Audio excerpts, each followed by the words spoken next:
Queria que o Dico começasse falando um pouco sobre a pressão do time dele, né, John? Porque a gente viu, a gente acompanhou muito tempo, tem tempo que a gente fala do Retrô, e o Retrô é uma equipe que historicamente gosta de pressionar, só que cada técnico tem a sua característica e seu jeito de pressionar. E a equipe do Dico pressionava também bem, principalmente aqui em Campeonato Pernambucano, na Série D do ano passado. Era uma equipe que ganhava, fazia muitos gols recuperando a bola no campo de ataque. Então eu queria que ele destrinchasse um pouco mais. Todo treinador ele tem suas ideias, né? Não existe ideias ruins e ideias boas no futebol.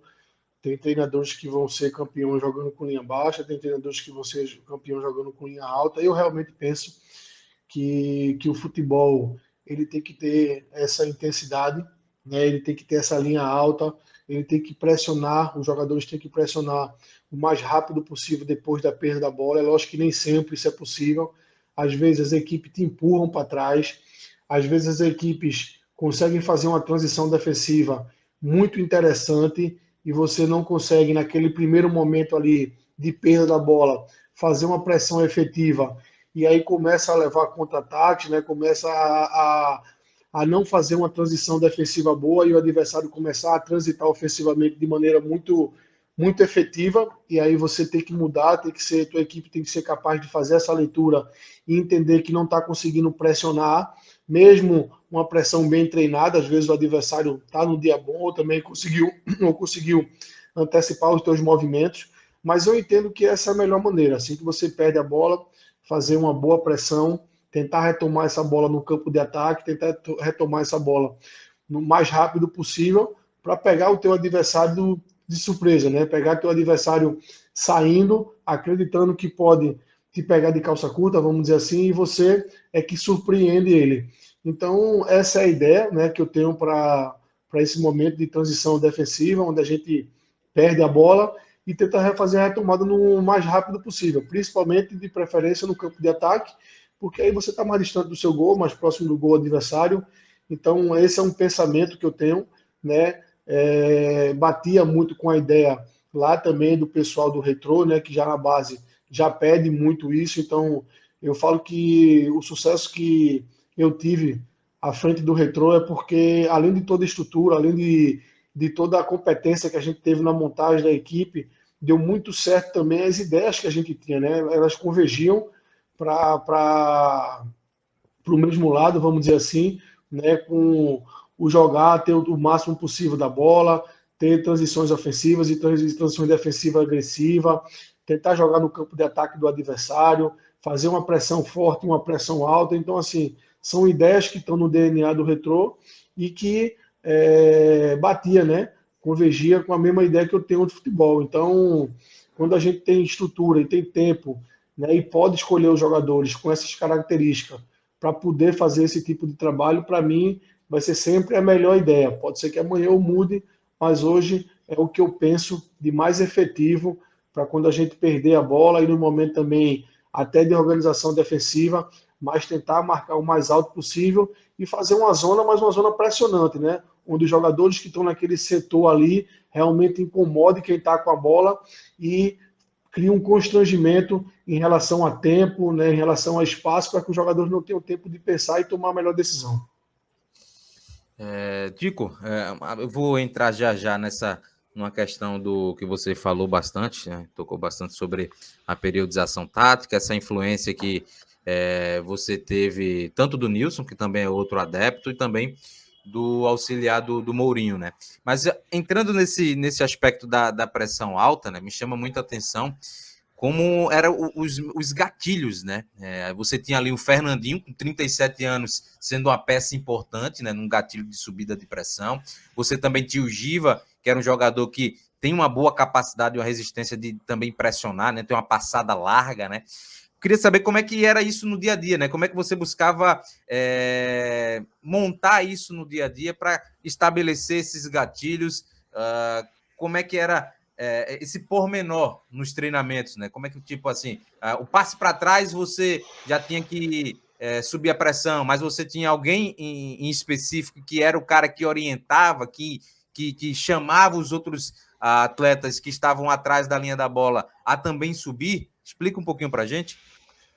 Primeiro de tudo, né, e antes de mais nada, é importante a gente ter jogadores com essa capacidade, né? Porque é como eu falo, existem várias maneiras de jogar, existem várias maneiras de pensar o futebol, e com certeza vão ter treinadores que pensam diferente, né? E não tem nada de errado nisso. E como eles pensam diferente, eles vão buscar jogadores com características diferentes, né? Então tem treinadores que acreditam no jogo mais cadenciado, com jogadores até mais qualidade técnica, às vezes com menos intensidade, porque na Série D e numa Série C é difícil você ter as duas coisas, é difícil você ter um jogador muito intenso e um jogador de muita qualidade. No Retrô a gente tinha um pouco mais disso, porque realmente a condição permitia, até a questão da estrutura, tudinho, mas numa Série D, de maneira geral, não é fácil encontrar. Então, primeiramente, a busca por jogadores com essas características. Né? Você vê que os centroavantes que a gente tinha lá no Retrô, o Giva, Mascote, eram jogadores leves.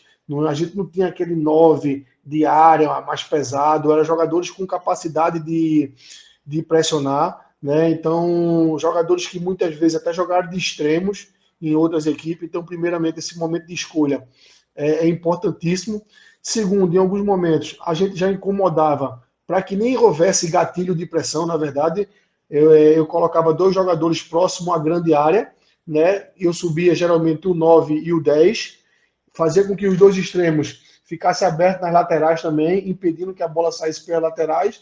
Então, o máximo que o goleiro podia fazer era jogar no zagueiro, que ele tinha mais ou menos o tempo que o jogador ia se deslocar, né, de fora da grande área, para chegar ali próximo a ele. Então, praticamente, muitas vezes a gente já fazia com que o adversário batesse a bola e a gente ia ganhar a primeira bola, porque a gente tinha uma defesa muito forte na bola aérea, né, com o Renan, com o Paraíba, com o Yuri, com o Sandoval, enfim, jogadores muito fortes na bola aérea, e depois aí a gente realmente tem que estar organizado para ganhar a segunda bola. Em alguns momentos, quando eu entendia que esse bater de bola o tempo todo não era tão bom para a gente, que os zagueiros, por exemplo, adversário, eram zagueiros que tinham uma deficiência técnica, ou então os volantes não conseguiam não ter a melhor tomada de decisão quando recebia essa bola de costas. Muitas vezes o volante falhava no giro, ou então não fazia bem a parede, ou então nossos jogadores conseguiam fazer essa retomada ali, né, por ser jogadores mais rápidos e já estar treinado para isso. Algumas vezes eu recuava um pouquinho, né? Essa nossa primeira linha, principalmente com o 10, com o 9, fazia a bola chegar em um dos zagueiros, e aí um dos nossos zagueiros pressionava esse defensor que estava com a bola, deixando a bola chegar no goleiro, né? E aí, quando a bola chegava no goleiro, o outro atacante, né, o camisa 10 dali, da gente pressionava. E aí, quando a gente fazia essa segunda pressão, vamos dizer assim, criava uma desarrumação, ou então o goleiro tentava sair jogando por dentro, ou passe no lateral, e a gente subia com os extremos, subia com o volante, muitas vezes deixando até mano a mano lá atrás. E eu falava, ó, isso aí não vai ser desvantagem para a gente, vai ser vantagem. Os caras vão querer jogar por dentro ali e vai achar que dá, e não vai dar. E se ele bater bola, a gente tem que ser agressivo, tem que ser intenso nessa primeira bola aqui para tentar ganhar, para ganhar a primeira bola, fazer uma falta, mas muitas vezes o nosso zagueiro subia também, porque eles colocavam alguns adversários, faziam, por exemplo, uma saída a 4 com 3 no meio, e a gente só tinha 2, porque o camisa 10 subia e a gente ficava com 2 volantes só. Então quem tinha que subir? Um zagueiro.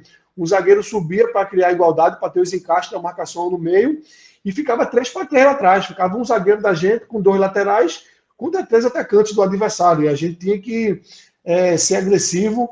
Praticamente não lembro da gente tomar um gol por causa dessa igualdade numérica, e lembro, assim como vocês estão fazendo essa referência aí, muitas vezes tomamos a bola no campo de ataque, fizemos gols. Então é uma ideia que eu tinha, que os jogadores compravam, a gente tinha jogadores com essa característica e que deu muito certo, e eu tento colocar em prática aí em todas as equipes que eu vou.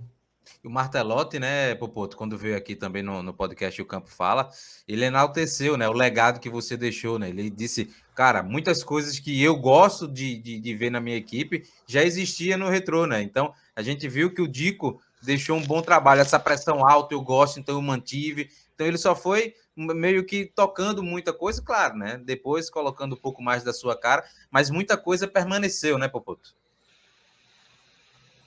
Perfeito. Eu queria agora o que eu digo falar. Continuar falando sobre a pressão alta. Eu gosto de falar do tema. E eu queria entrar já num outro setor de importância nessa pressão, que é o meio-campo. Eu queria a visão do professor sobre a importância dos meio-campistas dele nessa pressão, na hora de subir, e principalmente a questão física dos seus meio-campistas para executar essa pressão. Se a gente pega esse ano, você jogava com o Jonas e o Alencar de volantes, que são dois jogadores muito bem fisicamente, principalmente o Alencar. Ano passado tinha o Gelson, que era muito bom com a bola, mas o biotipo dele é muito bom, um cara muito alto, passada larga. Então, queria entender mais da importância desses jogadores e até onde o senhor observa o aspecto físico deles para colocá-los fazendo essa pressão, executando essa pressão. Mais uma vez em cima daquilo que eu falei, né? A gente já traz o jogador, a gente já busca jogadores com essa característica, jogadores leves. Dificilmente você vai ver um meio-campista da gente, aquele jogador um pouco mais pesado, mais cadenciado, né? São jogadores que realmente têm uma característica de mobilidade muito grande. Então, Ratinho, Alencar, Jonas, Gelson, Hadley, eram jogadores com essa capacidade. E mesmo assim, alguns momentos a gente tem dificuldade, justamente por isso que eu falei. Os jogadores, quando os volantes adversários baixam ali na frente da área para receber essa bola, né, uma vez que a gente está com camisa, geralmente eu faço com camisa 10 e o camisa 9, marcando os dois zagueiros, dois extremos abertos. Então, muitas vezes, o adversário tem 2 ou 3 jogadores ali no meio de campo.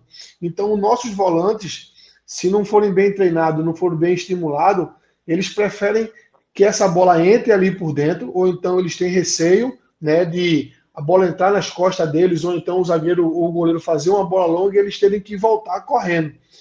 O que acontece algumas vezes, eles têm que voltar correndo. A gente treina para isso, né? Eu converso muito, a gente estimula muito isso, mas onde a dificuldade que você vai ter nessa pressão alta algumas vezes é justamente da subida desses meias, da subida do volante, da subida do segundo volante, do primeiro e do segundo volante, principalmente do primeiro, que geralmente fica na frente dos zagueiros, né, protegendo os zagueiros ali e se protegendo também. Então, quando os volantes adversários, quando os meias adversários baixam na frente da área, tem que ter esse encaixe de marcação, porque senão a pressão vai sair fácil. O zagueiro recebe a bola, joga no goleiro, o goleiro acha um passe ali por dentro, o cara faz um domínio orientado, já acabou a nossa pressão. Então, tudo que a gente fez foi por água abaixo. Então, tem que ter esse encaixe de marcação pelo meio, os jogadores têm que estar próximo ali, e eu até peço que não fique tão próximo, para ter uma indução realmente do goleiro, achar que o zagueiro, achar que o volante tá livre, né? 5, 6 metros de distância, e na hora que essa bola entra,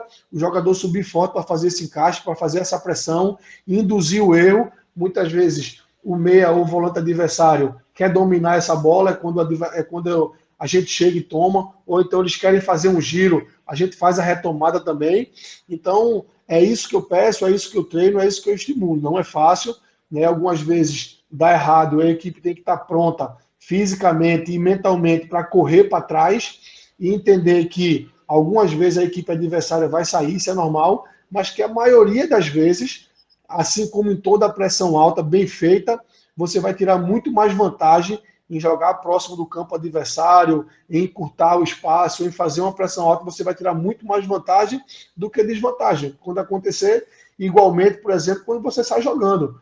Geralmente, quando você sai jogando com equipe de qualidade, uma equipe bem treinada, você vai tirar vantagem. Agora, uma vez ou outra, você vai perder a bola ali e vai tomar um gol. Tem que ter tranquilidade, tem que ter personalidade, os jogadores têm que estar prontos para entender que sempre no futebol, alguma coisa que você fizer vai dar errado. E não é porque deu errado uma vez que você vai mudar as suas ideias. Então, essa é a questão, né? Esse é um problema que muitas vezes a gente tem que resolver, mas como eu te falei, pela característica do jogador que a gente tinha e que eu busco, né, que são jogadores leves, jogadores com a capacidade de mobilidade grande, a gente conseguia ter sucesso por causa da escolha e do tipo de treinamento, de estímulo que a gente fazia diariamente lá.